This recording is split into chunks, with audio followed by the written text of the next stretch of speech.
할렐루야! 여러분 안녕하세요. 어린이 설교자 박연훈 목사입니다. 추석 연휴가 다가왔죠? 오늘 지나고 내일 모레 이어지는 연휴 동안에 행복한 일들이 여러분의 가족 모두에게 충만하기를 축복합니다. 목사님이 지난 3일 동안 아주 멋진 영상을 하나 만들었는데 먼저 보여드릴까요? 오는 11월 22일부터 26일까지 교육목회 엑스폴로 22가 개최된다 그랬어요. 그래서 지난주에 성도님의 헌금으로 이 멋진 티저 영상이 제작된 거예요. 자, 우리 모두 영상 보고 정성을 다해서 예배 준비하면서 하나님 앞에 예배 드리도록 하겠습니다. 레디 고!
자, 여러분 어때요? 너무 재밌죠? 자세하게 안내가 된 영상입니다. 페이스북과 유튜브에서 여러분 보실 수가 있고요. 여러분들께서 널리 안내하셔서 이번 11월에 대한민국에 깜짝 놀랄 만큼 이제 2022년도에는 교회학교가 더 행복해지겠어. 모든 교회학교가 문을 닫았던 교회학교, 운영이 어려운 교회학교, 초등학생 한 명만 있어도 다시 교회학교가 시작되는 은혜가 있게 될 거예요. 그런 은총을 기다리면서 우리 이제 예배가 최고예요. 예배 잘 드려야 하나님 앞에 영광도 되고 예배를 드릴 때 내가 누군지 확실히 알게 되니까요. 내 안에 계신 성령님과 함께 정성을 다해 2021년도 9월 19일 추석 연휴에 정성된 예배를 성부, 성자, 성령 하나님께 SB 어린이들과 송수경 전사님과 함께 지성소 찬양으로 나갑니다.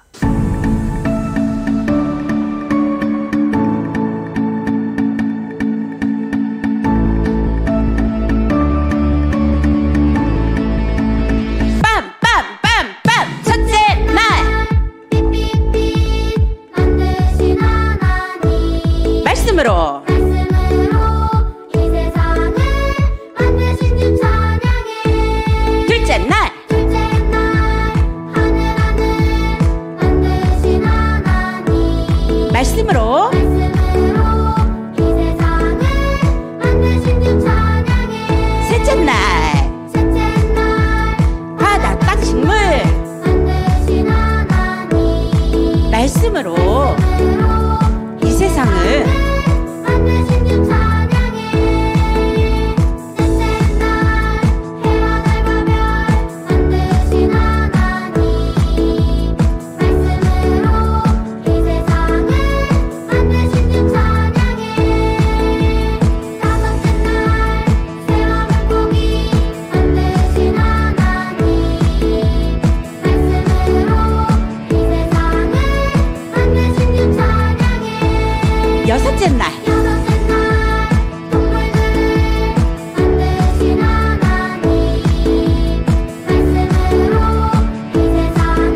우리 다시 한번 찬양해 볼까요? 힘들고 아플 때도 찬양하고 몸으로 기도해 봐요. 바울과 신라의 찬양과 기도 땅을 흔들고 옥문을 열어 바울과 신라를 구원했듯이 힘들고 아플 때 올리는 찬양 주님의 마음을 흔들 거예요. 외롭고 슬플 때 드리는 기도는 주님의 응답을 받을 거예요. 힘들고 아플 때 올리는 찬양 주님의 마음을 흔들 거예요. 외롭고 슬플 때 주님의 기도가 기도는 주님의 마음을 응답을 받을 거예요. 할렐루야. 이렇게 찬양하면서 힘들고 외로울 때도 우리 예수님과 함께하는 귀한 저와 여러분이 되었으면 하는 바람입니다. 오직 성령이 저희들 마음속에 찾아오면 어떻게 하죠? 오직 성령이 너희에게 임하시며 너희가 권능을 받고 일어나 아멘. 예루살렘과 유대와 사마리아와 땅끝까지 이르러 내 증인이 되리라.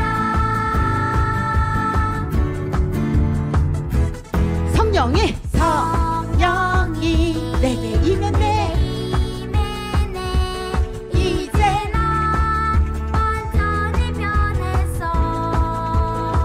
할렐루야. 하나님 능력으로 능력으로 살 거야. 주님을 주님을 증거할 거야.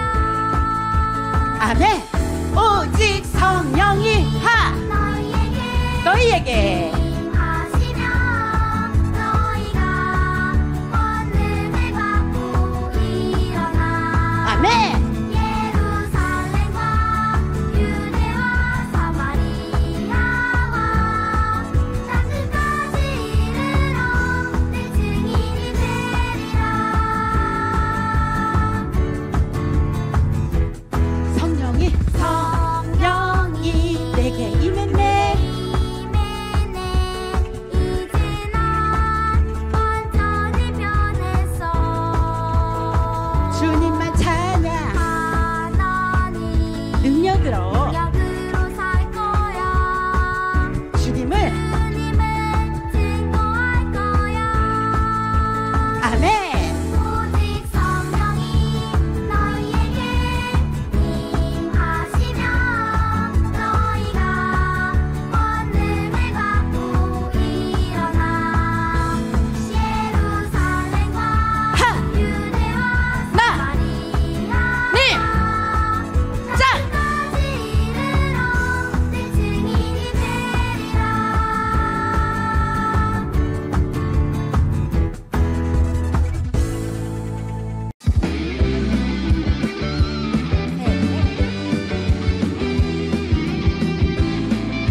버려주세요.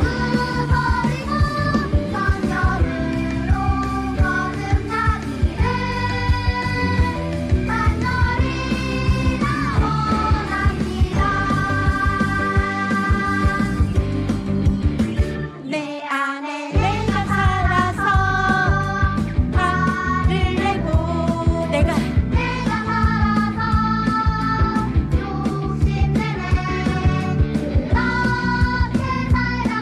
어떻게 천국에 들어갈 수 있을까?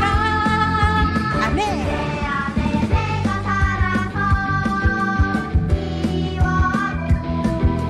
내가 살아서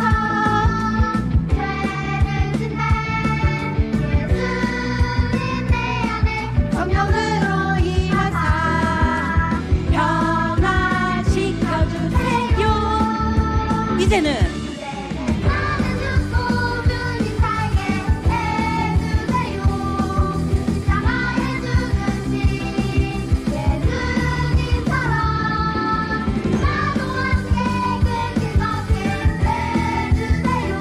이전의 내 모습은 우리 이 시간 다 버려버려요.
자, 어린이 여러분 어때요?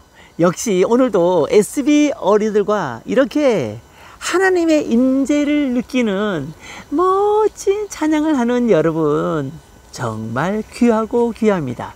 너무 잘했어요. 하나님께서 여러분의 찬양을 받으시고 오늘 이 말씀 시간을 통하여 여러분에게 큰 은혜와 응답을 베풀어 주실 줄로 믿습니다.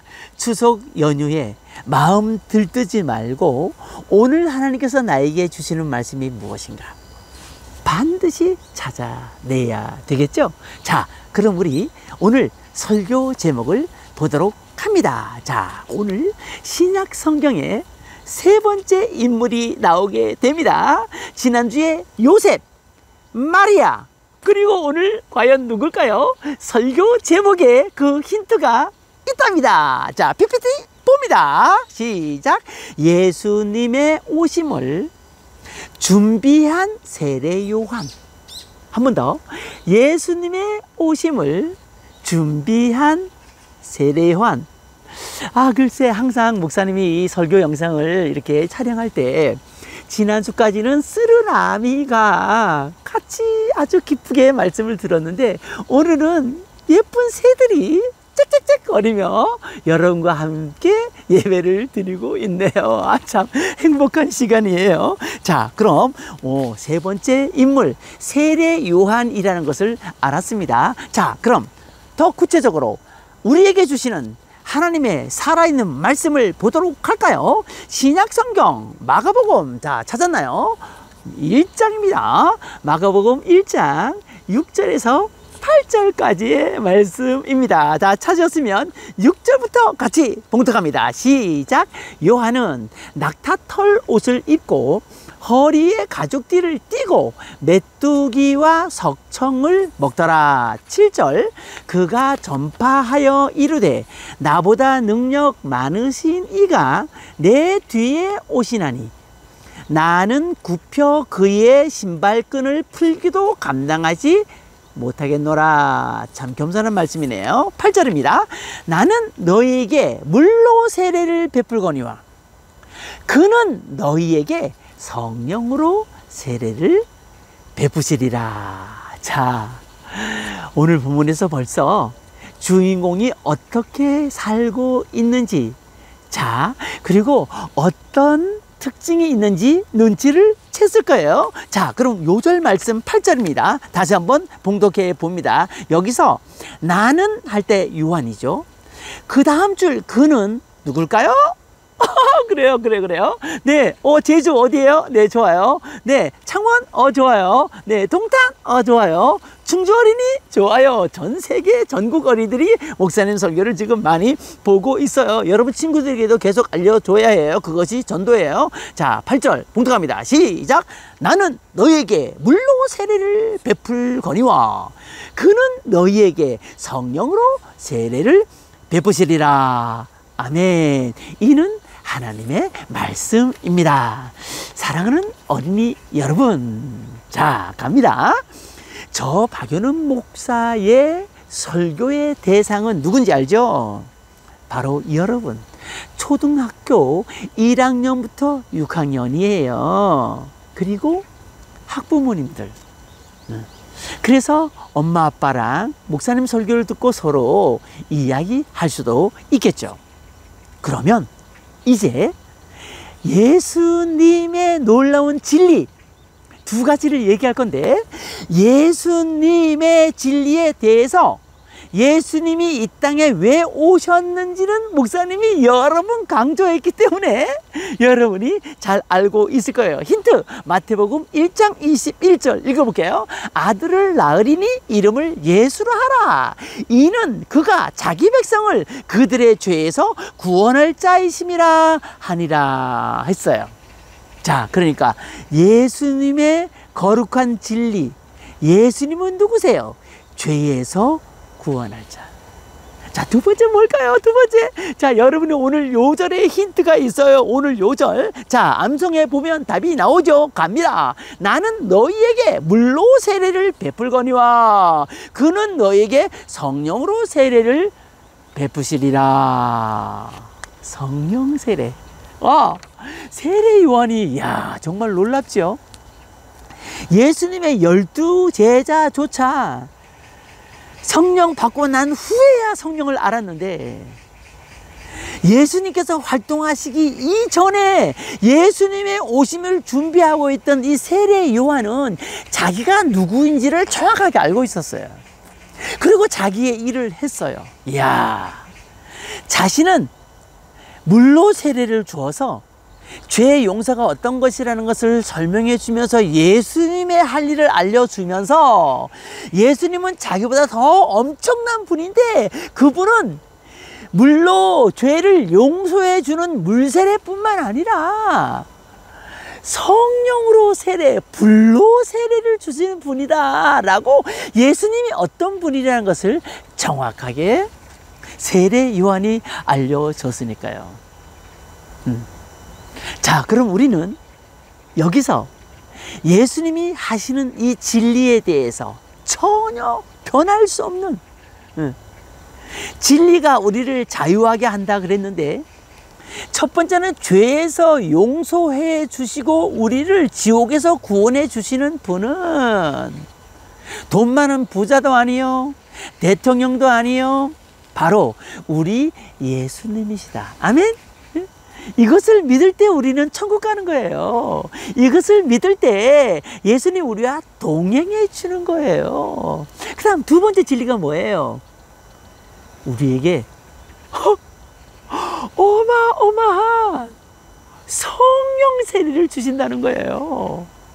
물 세례도 주시고 성령 세례도 주시고, 물 세례는 죄를 용서한다면 성령 세례는 하나님의 능력을 덧입고 이 험한 세상에서 사탄을 물리치고 이기며 살 수 있는 하나님의 거룩한 능력, 우리와 함께 해주시는 예수님, 그 놀라운 그 자체가 된다는 것 아니겠어요? 여러분, 우리가 이런 사람이에요. 세례 요한도 자신의 정체성을 정확하게 알았듯이 우리도 성령으로 오신 예수님, 성령 세례 받아서 내 안에 예수님이 있다. 난 예수님 대충 믿는 사람이 아니다. 나는 하나님께 영광을 돌리기 위해서 호흡하고 있어, 공부하고 있어, 이렇게 말씀할 수 있는 여러분이 아니겠어요? 좋아요. 그럼 보다 구체적으로 세례 요한은 어떤 분인가? 오늘의 주인공 세례 요한을 봅니다. 세례 요한은 우선 여러분이 이렇게 생각하면 돼요. 세례 요한은 성경에 기록된 많은 전도자 중에서 예수님 오시기 전에 최고의 전도왕이다. 예수님 오시기 전에 최고의 전도왕은 누구다? 세례 요한이다. 세례 요한. 여러분, 예수님이 오신 후에 12명의 제자를 뽑고 나서 길 네거리에 나가서 복음을 전할 때 하루에 3,000명씩 5,000명씩 전도를 일으킨 제자가 있어요. 누굴까요? 그래요, 예수님의 수제자 베드로예요. 성령 받고서 그렇게 엄청난 사람이 된 거죠. 그러고 보면 여러분과 목사님 속에 계신 이 성령님 때문에 우리도 노벨상 후보가 될 수가 있고, 이 땅에 살면서 정의를 말할 수가 있고, 이 세상이 보다 살기 좋은 세상을 만들 수 있는 위대한 하나님의 자녀가 될 수가 있다는 거예요. 할렐루야. 자, 그러면 여러분 친구 중에서 전도를 잘하는 친구나 형이나 오빠나 동생이 있겠죠. 한 해에 어떤 사람은 5명. 야, 목사님이 옛날에 저 광주 세이망교회에서 사역할 때 2015년도인가요? 야, 그때 어떤 아이가 8명을 줬어. 8명 전도왕 됐어. 그날 2달 만에 8명. 여러분, 전도의 능력도 하나님이 주시는 거예요. 어떤 친구는 1년에 막 10명씩 20명씩 전도하는 친구가 있는데, 여러분, 아이 참, 이 질문하면 마음이 콕 찔리겠죠? 벌써 9월이에요. 9월 1, 2, 3, 4, 5, 6, 7, 8, 9 9개월이 지나도록 한 명도 전도 못한 친구가 있나요? 에이, 코로나 때문이라고? 핑계대는구나. 네, 괜찮아요. 다시 이제 우리가 전도하면 되는 거예요. 세례 요한처럼. 자, 그러면 이 세례 요한은 어떻게 전도했냐면, 우리처럼 이렇게 편하게 길거리 학교에서 뭐 이렇게 전도하는 게 아니에요. 막 사람을 찾아다니면서 그 거친 광야에서도 예수님을 전했어요. 아주 광야에서 살았어. 집도 없었으니까. 그러면서 예수님의 오심을 준비하는 일이 세례 요한의 목적이었기 때문에 그 일을 생명을 다해서 감당을 하면서 복음을 전했다는 거예요. 자, 세례 요한은 구약 성경에서 이사야라는 선지자가 나오는데, 자, 어떤 목적으로 태어났나? 마가복음 1장 2절에서 이미 알려주는데, 구약의 엄청난 선지자 이사야가 예언했던 분이라는 거예요. 누가? 세례 요한이에요. 어떻게? 보세요. 1장 2절. 선지자 이사야의 글에 보라, 내가 내 사자를 내 앞에 보내노니. 내 사자가 예수님이죠. 그가 내 길을 준비하리라. 예수님의 길을 준비하는 목적으로 태어나서 이렇게 남루한 옷을 입고 생명 다해서 복음을 전하고, 그리고 예수님의 오시는 길을 준비하는 일에 성공한 사람이 세례 요한이다 이거예요. 그는 약대 털옷을 입었어요. 허리에는 가죽띠를 띠고 돌 틈에 들어있는 꿀, 즉 석청을 먹고 살면서 죄 사함을 받게 하는 회개의 세례를 받으라고 많은 사람들에게 전도를 했던 거예요. 자, 그러면 피를 토하듯 외쳤던 세례 요한이 외쳤던 이 주님의 오실 길을 준비하고 예비하는 그 역할을 하면서 그가 외친 우리가 잊지 못할 강력한 메시지들이 마태복음 3장 7절에 있어요. 자, 목사님 읽어줄게요. 독사의 자식들아, 누가 너희를 가르쳐 임박한 진노를 피하라 하더냐? 그러므로 회개에 합당한 열매를 맺고 그랬어요. 야, 당시 하나님을 잘 믿고 성경을 많이 안다고 아주 거들먹거리던 사람들이 있었는데, 사두개인과 바리새파, 그리고 성경을 잘 읽고 쓰는 서기관들이었단 말이죠. 예. 그런데 성경을 잘 알고 있다는 그 사람들이 말로는 뭐 잘 믿는 것처럼 그랬지만 행동이 엉망이라, 행동이. 여러분도 찔리나 봐. 교회에 있을 때 행동하고 집에 있을 때 행동이 다르나? 교회에서 말씀 드릴 때 행동과 학교에서 행동이 다릅니까?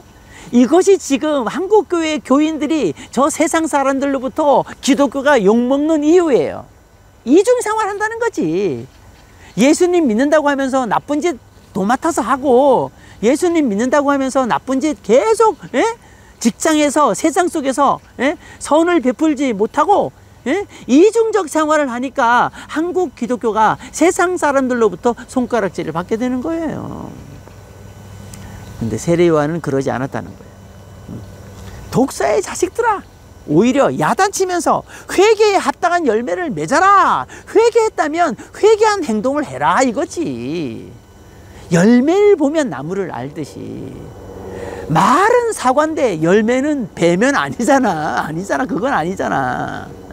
그리고 10절에 좋은 열매를 맺지 아니하는 나무마다 찍혀 불에 던져지리라. 지옥에 던져진다는 거지. 지옥에 열매를 맺지 않으면. 한두 번은 하나님께서, 주님께서 봐주시겠지만 계속 그러면 불에 던져진다는 거예요. 한두 번도 우리가 회개에 용서를 받겠죠? 그리고 10절에서 더욱 정확하게 이렇게 말씀하시는데, 좋은 열매를 맺지 아니하는 나무마다 찍혀 불에 던져지리라 했어요. 많은 사람들은 자기가 잘못했다고 회개하는 일이 벌어지고 그랬다고 요단강에서 물 세례를 받으면서 세례 요한으로부터 하나님의 큰 은혜를 체험했어요. 자, 이게 세례 요한이 엄청난 일을 한 거죠. 많은 사람들을 전도하고 그들에게 죄사함의 물세를 요단강에서 베풀었으니까요. 마가복음 1장 5절에 보면 얼마나 많은 사람이 왔는지 써 있어요. 온 유대 지방과 예루살렘 사람이 다 나아가. 와, 다 나왔대. 자기 죄를 자복하고, 죄를 지었다고 말하는 게 자복이에요. 우리나라의 1907년도 평양 대붕의 역사가 나타났을 때도 설교를 듣고 기도할 때 많은 사람들이 나는 나쁜 짓을 했다고 막 이게 자복했잖아. 자기 스스로 하나님께 막 말해버리고 많은 성도들에게 회개했잖아요. 그리고 요단강에서 요한에게 세례를 받았다는 말이에요. 그래서 요한을 세례 요한이야. 물세례를 베푼 사람이기 때문에 세례 요한이라고 말하는 거예요. 7절에서는 그가 전파하여 이르되 나보다 능력 많으신 이가 내 뒤에 오시나니. 자, 세례 요한은 자기가 그렇게 수많은 사람들이 세례 요한에게 몰려와도 교만하지 않았어요. 자기 뒤에 오시는 분이 진짜라고 얘기한 거예요. 야, 얼마나 겸손해요. 자, 더 겸손하게 말합니다. 그의 신발끈을 풀기도 감당하지 못하겠노라. 이렇게 말했어. 신발끈을 푸는 사람은 하인이나 노예였는데 그런 사람도 되지 못한다고 자기를 낮춘 거예요. 겸손히 말이죠. 참 대단한 사람이죠. 그래서 세례요한의 강조 메시지를 하나 더 본다면 뒤에 오시는 분, 나를 우러러보거나 나를 존경하거나 나를 뭐 어떻게 하려고 하지 말아라. 나보다 뒤에 오시는 분이 엄청난 분이시다. 그분이 최고시다. 나를 절대로 따르지 말아라. 내 뒤에 오시는 분은 이 세상 모든 사람들을 회개시키고 그리고 성령과 불로 세례를 주시려고 오시는 분이에요 하고서 예수님이 어떤 분인지 정확하게 말한 거예요. 이게 세례 요한의 핵심 외침이었어요. 야, 예수님이 오시는 이유가 죄 용서를 위해 오시며 물세례, 성령과 불로 세례를 주시려고 오신다고 그 거칠고 넓은 광야길도 마다하지 않고 세례 요한이 며칠 계속 외친 거예요. 그리고 예수님이 이제 예수님은 요한보다 6개월 나중에 태어나셨거든요. 예수님께서 어느 날 요한에게 옵니다. 와! 그리고 죄 없으신 예수님께서 요한에게 세례를 받는데 이것은 죄 용서를 받기 위한 세례가 아니라 성령 세례에 대한 예표였어요. 왜?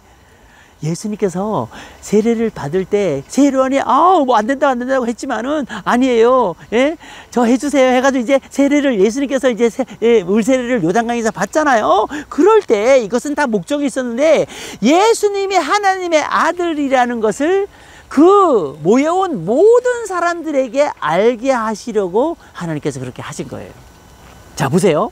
갑자기 하늘이 열리고 세례받을 때 너는 내 사랑하는 아들이라 내가 너를 기뻐하노라 이런 음성이 들렸다니까 글쎄. 이야, 사람들이 얼마나 놀라서 정말 기절할 뻔하지 않았겠어요. 그 주변 많은 사람들이 말이에요. 그러면서 예수님께서 성령이 비둘기같이 예수님께서 임했다. 참 어마어마한 장면을 사람들이 목격한 거죠. 이것은 이 영상을 보고 있는 학부모님들과 우리 어린이들에게도 나타나는 똑같은 현상입니다. 우리가 예수님 믿으면 비둘기 같은 성령이 우리에게 임해서 뭐 성령 받았다고 뭐 엄청난 뭐 환상을 보고 꿈을 보고 그건 증상 중에 하나고 우리가 믿음으로 예수님을 영접하고 내 안에 주님이 계시다고 하는 이 놀라운 사실을 믿을 때 일어나는 하나님의 역사가 성령의 힘이고 성령의 능력이거든. 자, 이제 설교를 마치겠어요. 세상 최초로 물로 세례를 주는 일을 하면서 유대 백성들이 회개하고 열매 맺는 삶을 알려준 세례 요한. 야, 자신을 사람들이 높여주려고 엘리야가 아닌가 말할 때도 끝까지 겸손하게 뒤에 오실 예수님을 잘 소개한 세례 요한. 헤롯 왕에게 목 잘려 순교하기까지 자신의 사명을 다했던 것입니다. 사랑하는 어린이 여러분, 우리가 누가 주변에서 우리는 조금만 뭐라 그래도 대들고 또 알아주기를 원하고 삐지고 예수님을 믿는 앤지 안 믿는 앤지 착각할 정도로 함부로 행동하고 그러는데 또 교회 생활과 학교 생활이 각각 따로따로 움직이는 이중적 신앙생활, 카멜레온 신앙, 요랬다 저랬다 변하는 카멜레온처럼 카멜레온 신앙을 갖고 있는 친구들이 많은데 이제는 2012년도 추석을 기념하여 끊어야 되지 않겠습니까? 예수님은 성령으로 세례를 받으라고 우리에게 말씀하시고 성령으로 세례를 주신다고 약속하셨어요. 이미 세례 요한을 통해서. 엄청나지 않아요? 사도행전 1장 5절에 요한은 물로 세례를 베풀거니와 너희는 몇 날이 못되어 성령으로 세를 받으리라 하셨어요. 그 약속은 얼마 후 제자들에게 3년 후이지. 3년 후 제자들에게 이루어진 이후 지금까지 계속해서 전 세계 그리스도인들에게 성령 세례가 나타나고 있습니다. 사랑하는 어린이 여러분, 여러분 안에 예수님이 계시죠? 성령님이 오신 거예요. 그분이 놀라운 성령으로 우리에게 함께 계신 거예요. 우리 힘으로 낮아질 수 없죠. 우리 힘으로 뭔가 열심히 할 수 없죠. 우리 힘으로 공부 잘할 수 없죠. 어린 마음으로 악한 생각을 물리칠 수가 없죠. 그래서 예수님과 동행하는 비밀을 우리에게 알려주시고 예수님과 동행하게 하기 위하여 성령님이 우리에게 오신 것입니다. 성령 세례를 주신 것입니다. 우리 안에 계신 성령님과 함께 우리가 왜 삽니까? 하나님이 기뻐하시는 일을 이루기 위하여, 추석도 하나님의 영광을 위하여 살아가는 것입니다. 추석 마치고 여러분의 믿음이 더욱 보석처럼 빛나는 성령님과 함께하는 세례 요한처럼 자기 자신의 할 일을 알고 믿음으로 주님을 위해 충성하는 우리 모두가 되기를 주님의 이름으로 축원합니다. 기도하겠습니다. 하나님 감사합니다. 오늘 세례 요한을 통하여 자기가 정말 이렇게 안타깝게 순교하기까지 헤롯 왕에게 안타깝게 순교당했지만 그때까지 예수님의 오실 길을 준비하고 그리고 많은 사람들이 죄 용서받는 길을 바로 예수님이라고 안내한 이 멋진 세례 요한의 역할, 우리가 이 세상 주님 오실 때까지 우리의 본분을 잃지 않고 감당하게 하여 주시옵소서. 이 추석에 죄짓지 않고 우상 숭배하지 않고 가족 모두에게, 부모님께 효도하고 친척들에게 예수님을 안내하면서 행복한 추석 연휴를 보내게 하여 주옵소서. 감사드립니다. 예수님의 이름으로 기도하옵나이다. 아멘.